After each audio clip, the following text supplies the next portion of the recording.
let's get into it. Rebellion, April 11th. What are we predicting on what's going to happen? First up, Frankie Kazarian versus Elijah.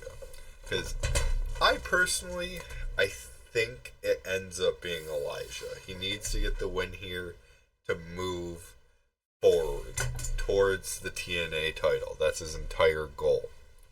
But we'll see how that actually ends up falling apart. Maybe we get some Francis jumping in here, but he's got a match against Nemeth, so I don't see that happening. Then we jump over to the X Division title match. We got Leon Slater defending against Cedric Alexander of the System.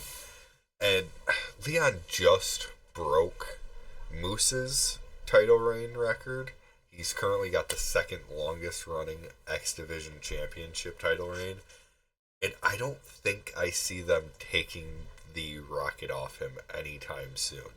I think he carries it now, probably for another 3 months. Maybe he actually drops it. Maybe we see the System carry all the gold. And the only way I see Cedric winning is if the end goal is to get the System with every piece of gold available to them.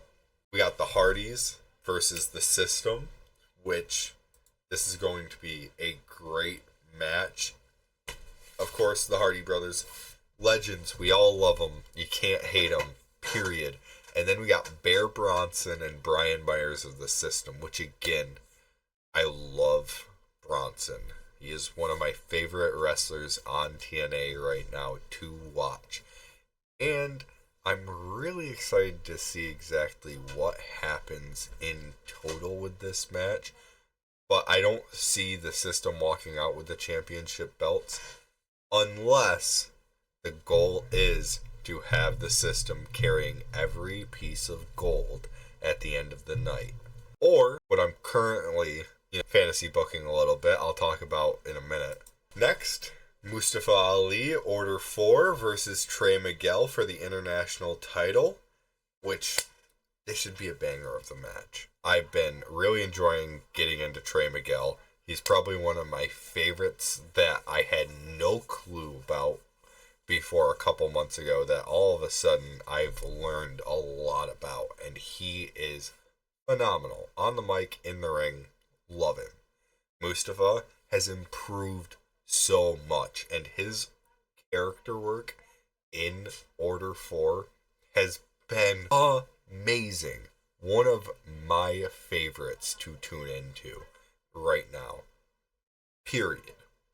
Doesn't matter WWE, AEW, one of my favorites to watch in the ring.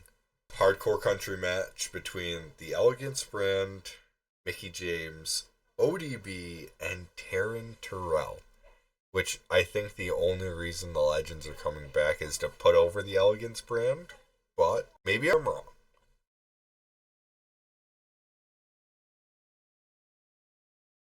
Now, back to this whole System and my fantasy booking here. I don't think they're taking the strap off of Santana yet, especially if his contract is up this summer. They want to keep him in this position and keep him at TNA if they can. They have built him up so well through TNA. They want to keep him here. So, what if Eddie's the only one that doesn't walk away with gold on Saturday? What happens then? Does Cedric decide that he should be the leader? Do Myers and Bronson decide that Eddie doesn't belong in the System with them? And all of a sudden, he's in the same position as Moose right now. Excommunicated. AJ Francis, Nick Nemeth. Nobody asked for it. I don't think anybody really cares. I don't know what happens here. Zero clue. Part of me thinks they are pushing AJ right now to an extent. I think we definitely see him go over, and this might be actually Mike's next match and feud is going to be with AJ Francis. We got Moose versus Special Agent Zero. This should be a great match. excited to see it. Let the big men do their thing. Go to work. Period. Moving on. Said it so much tonight already when I was rewatching the last 30 minutes of TNA from the second and watching the Knockouts Championship match. If Arianna Grace carries this title any longer, I am going to crash out. It doesn't make any sense. She's improved so much. Take it off of her. Put her into the North American title picture. It's that easy. Just move on. Give the Knockouts division a chance to do their thing. What do you think? Do you think the Hardys actually lose to the Righteous this Thursday and we end up with the Righteous versus the System? Because I don't foresee that happening at all.